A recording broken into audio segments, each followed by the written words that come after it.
hardest hitting A1s in the game.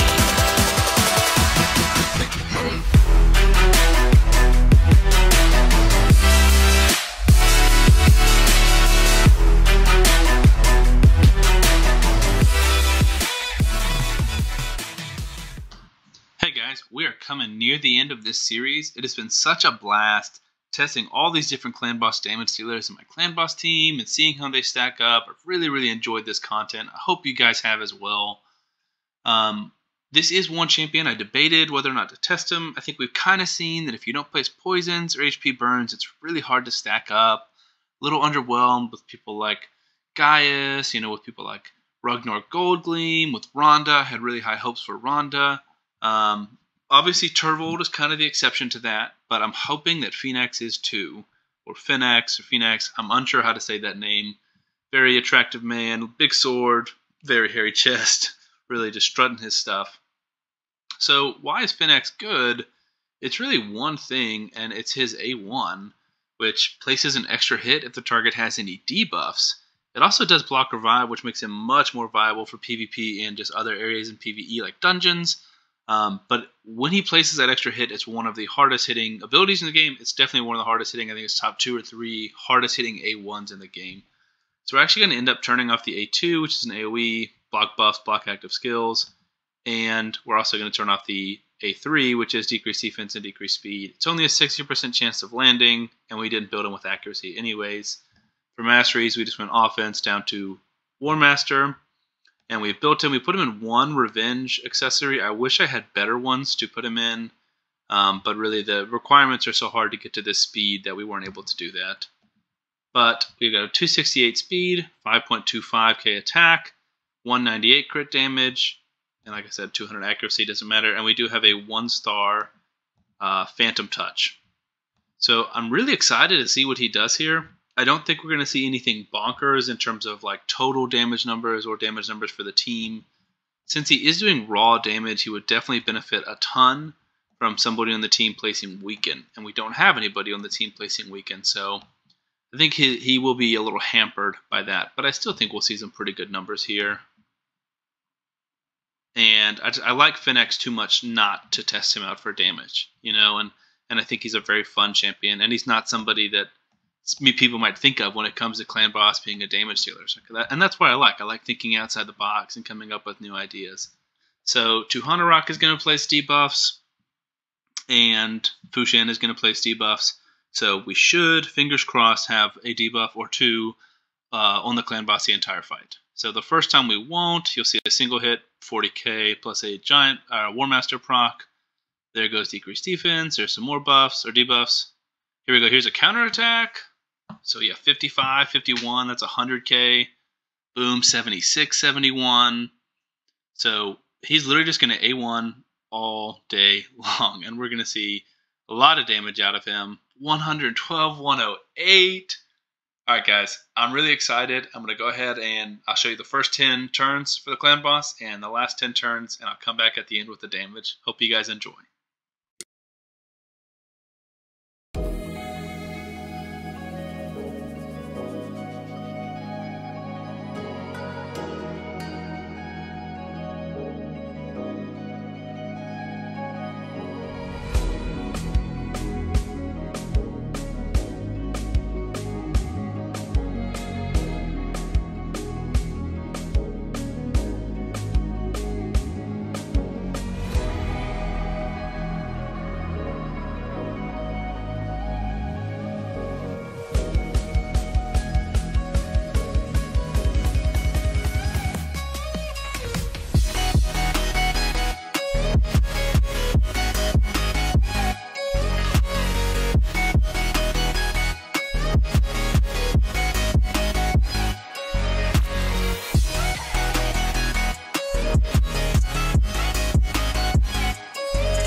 Okay, so we are nearing the end of this clan boss run. We're here on turn count 46, and I'm a little disappointed with the damage, especially just from the team standpoint. It doesn't seem like we're doing a ton of damage, and we have seen this as an issue with raw damage dealers, especially if you don't place Weaken like Fenax does. That's 111, 125, so you're in for 235. With Weaken, that's significantly more. It's over 50,000 more damage.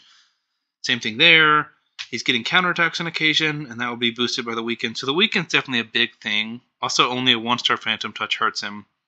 But he really is amazing. I still think we'll see some pretty good numbers. And he's really, really great in a counterattack team and an ally attack team. Wow, okay, so I'm actually pretty impressed here. 36 million. That is more than I expected. Pretty low number for the team, but really, really good number for Fenax. Let's go ahead and look at the clan boss damage sheet. So we can see on the clan boss damage sheet, Fenax actually slots in as our number 7 damage dealer. I'm really glad I recorded this video today. I am super happily surprised. He actually outdamaged Dark Kale and Fane by a few 100,000, and that's without Weaken, which is really incredible. I mean, both those champions place poison. Fane's got the Weaken on. Like, it just, wow. Just below Swearin, although the team damage is obviously way worse without Weaken. But, I mean, you can see how good he is here and how viable he is in this slot. The only people that beat him are Poisoners, Ninja, and Turvold. And he beat a lot of champions that have poisons. He beat people like Bellinor. He beat people like Varl, Ashwalker, Kyoku, Ronda, Rugnor, Gaius. All of those doing raw damage. Like, by far, one of the best raw damage dealers. And just major surprise for me.